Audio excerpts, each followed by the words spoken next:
is a great question. So, in a business environment, virtualization would be like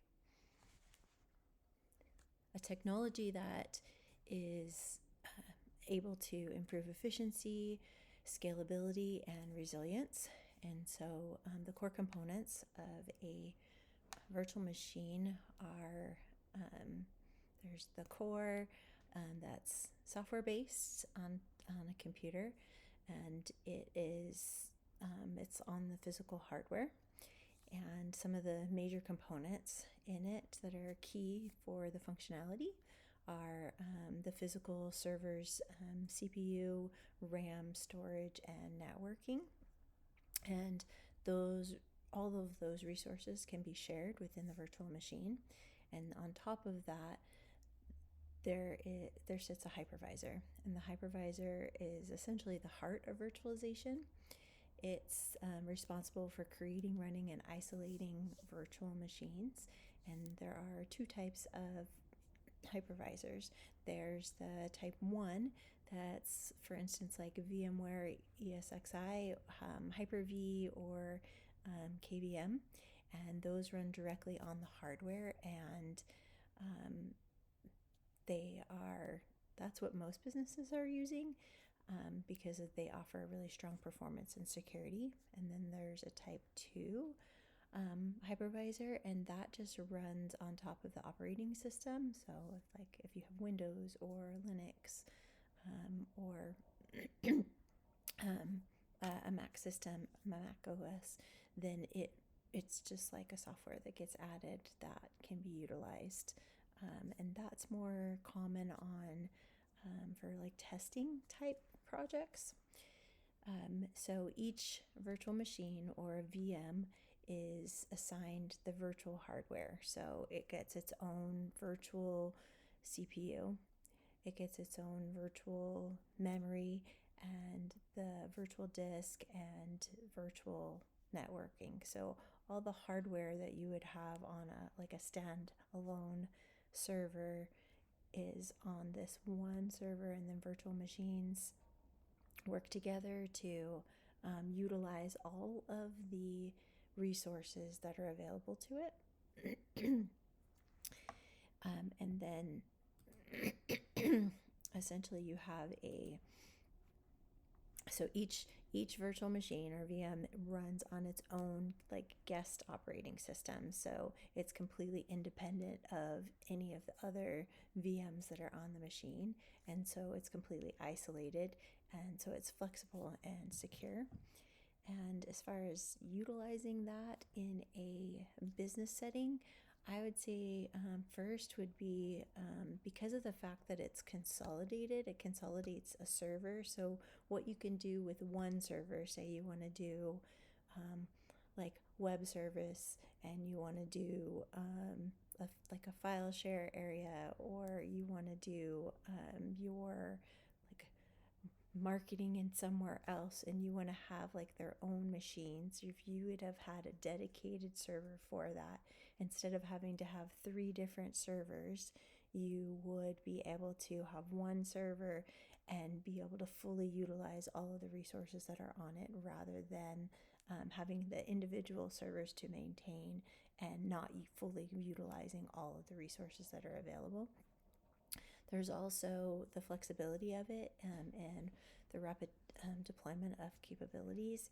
So if, for instance, you decide you need a bigger server, or your server, you see that it's starting to go bad, you can, because it's essentially like a software, you can move it over to a different server and be able to just quickly change it and flex and have that flexibility. Or you can add, maybe you need more memory, and you can easily add that to it, and it's more productive. And that means that if you, for instance, you still have resources on this server, you need another one for testing or for training or production, you can just create one more virtual machine, and it just takes minutes instead of the time it would take to build an actual like physical server.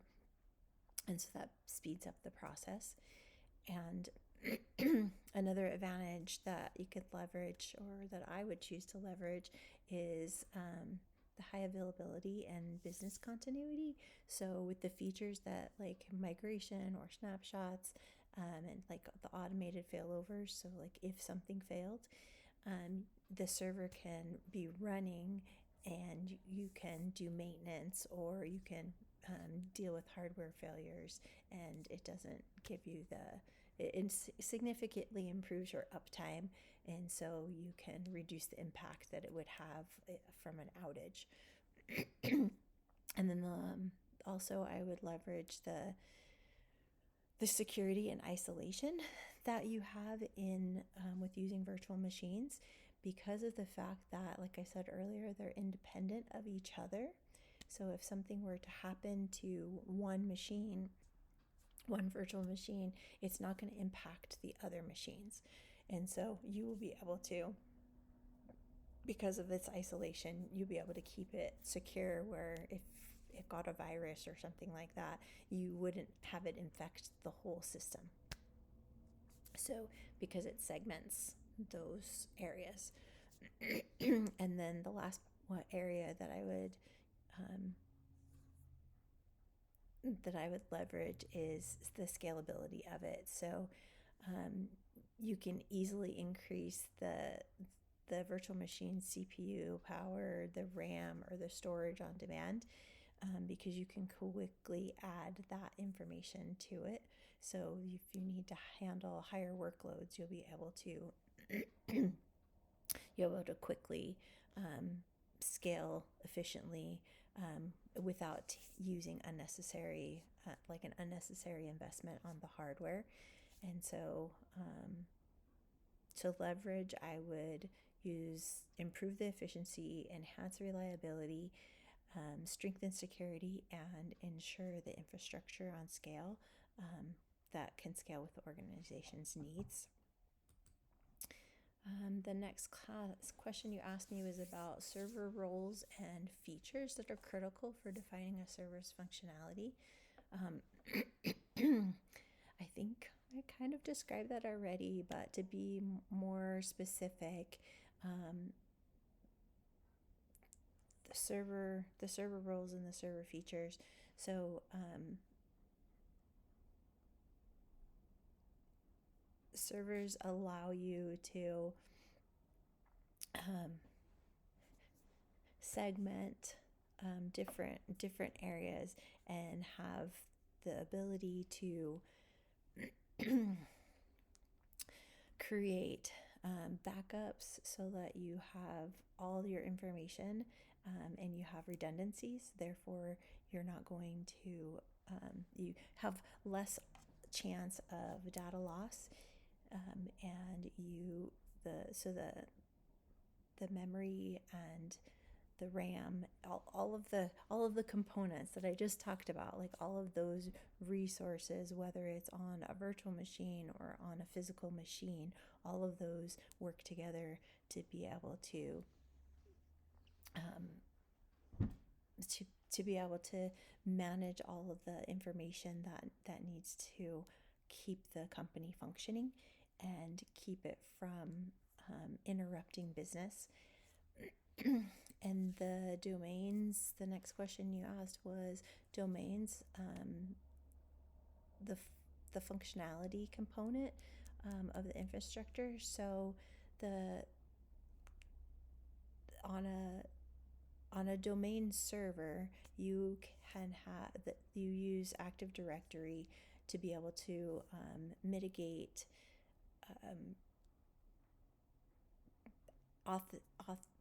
through authentication and through verification. You're able to use a structure that determines how much access people have into different areas.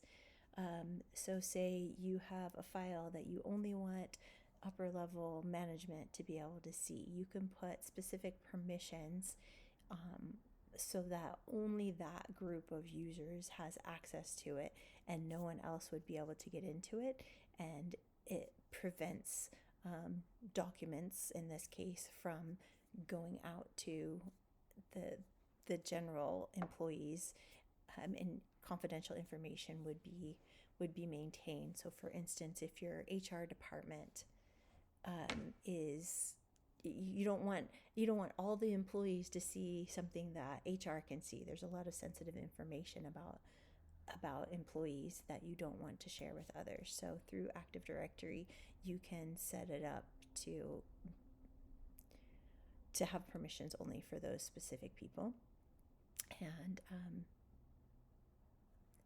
it definitely streamlines the permissions and the ability to